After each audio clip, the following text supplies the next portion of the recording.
Bom dia, boa tarde, boa noite para você que está assistindo a aula sobre degradação dos biomas brasileiros. E a gente vai falar rapidinho sobre esse equilíbrio ecossistêmico que os biomas precisam ter, né? Então, o bioma ele é um conjunto de ecossistemas que vai ter características específicas. A geografia trabalha os biomas muito dentro da ideia de domínios morfoclimáticos.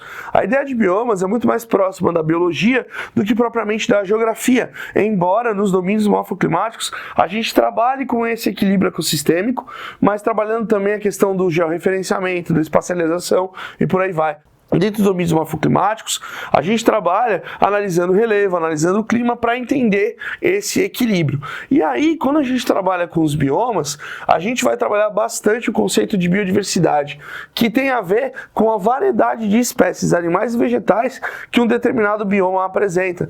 E os biomas brasileiros são, em sua grande maioria, muito biodiversos. E essa biodiversidade é importante não só para a preservação do meio ambiente, obviamente, mas também como recurso econômico. E aqui eu não estou falando só de extração, de retirada, eu estou falando de pesquisa, de desenvolvimento de produtos que possam levar ao uso sustentável dessa biodiversidade presente nos biomas. Bom, quais são os principais biomas brasileiros? Então aqui a gente vai trabalhar com a Amazônia, Pantanal, Mata Atlântica, Cerrado, Caatinga, Pampas. Alguns dos nossos biomas são florestados, outros são associados à vegetação rasteira, como por exemplo vegetação de gramíneas, e outros até associados ao semiárido, como é o caso da Caatinga.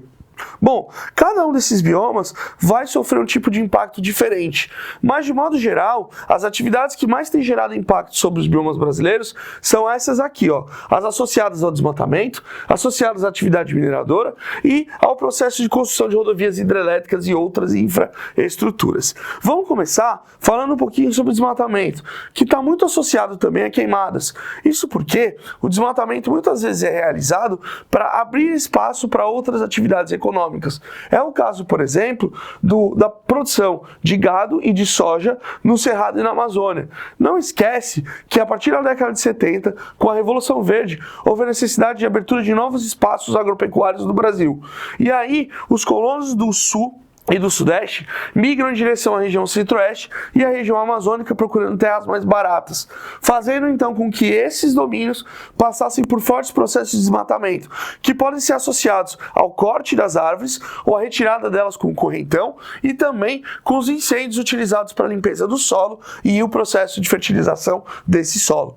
Na região da Mata Atlântica, o desmatamento esteve muito associado em uma indústria de papel e celulose, a abertura de espaço para o cultivo de cana-de-açúcar e do café durante o período dos ciclos econômicos aqui referidos e também muito por causa da ocupação litorânea. Ou seja, as cidades começam a crescer, começam a surgir os grandes núcleos de colonização no litoral brasileiro, a Mata Atlântica pega lá do Rio Grande do Norte até o Rio Grande do Sul, basicamente, e aí essa porção litorânea começa a ser ocupada.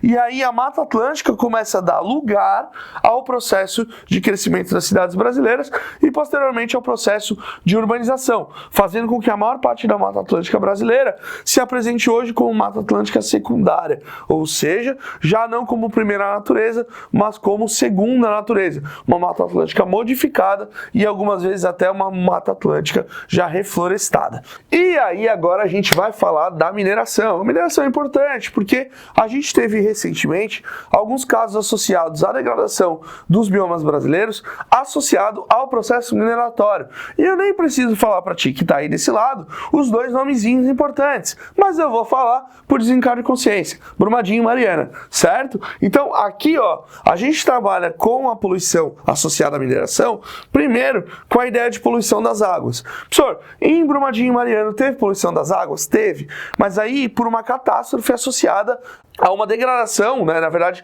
ao desmoronamento de uma barragem de rejeitos.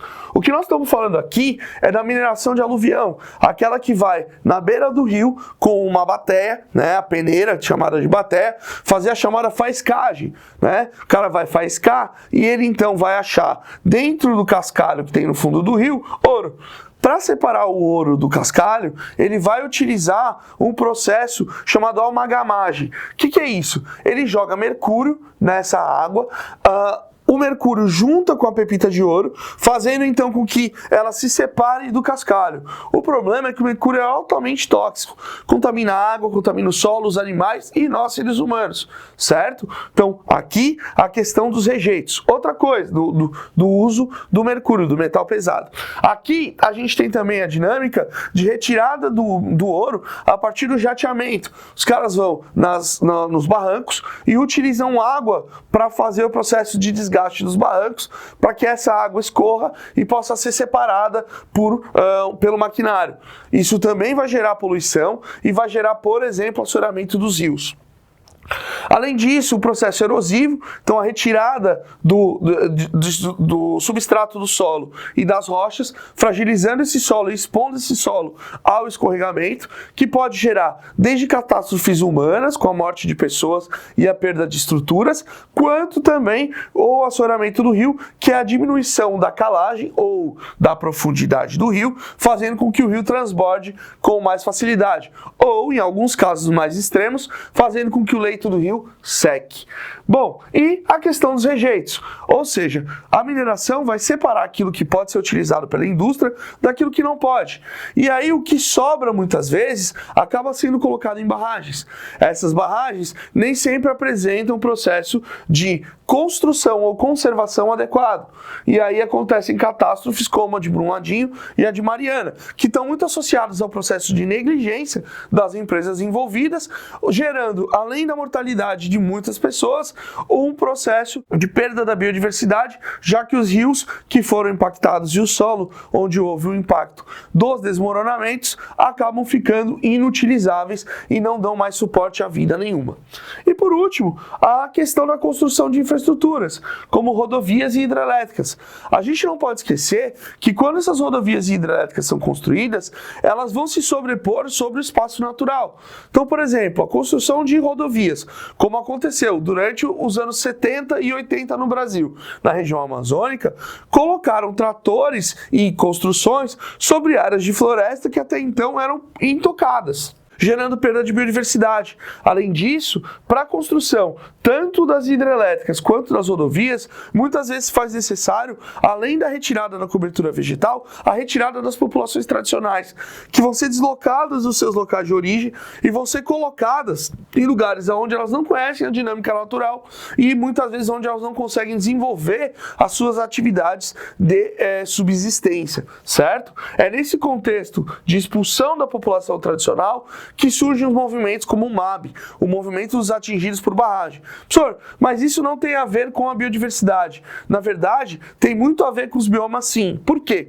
Porque essas populações tradicionais, elas normalmente atuam gerando pouco impacto sobre o ambiente. É o caso dos índios, é o caso dos ribeirinhos, que se veem como parte integrante da natureza e que retiram dela apenas aquilo que eles precisam para sua subsistência, sua sobrevivência.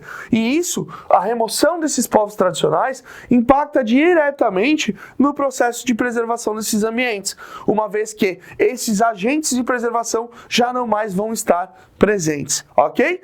Dito isso, eu deixo aqui um grande beijo para você. Qualquer dúvida, deixa nos comentários, a gente vai conversando por ali em alguns momentos e uma boa prova para vocês. Foco nos estudos, seu sucesso é o nosso sucesso. Tchau, tchau!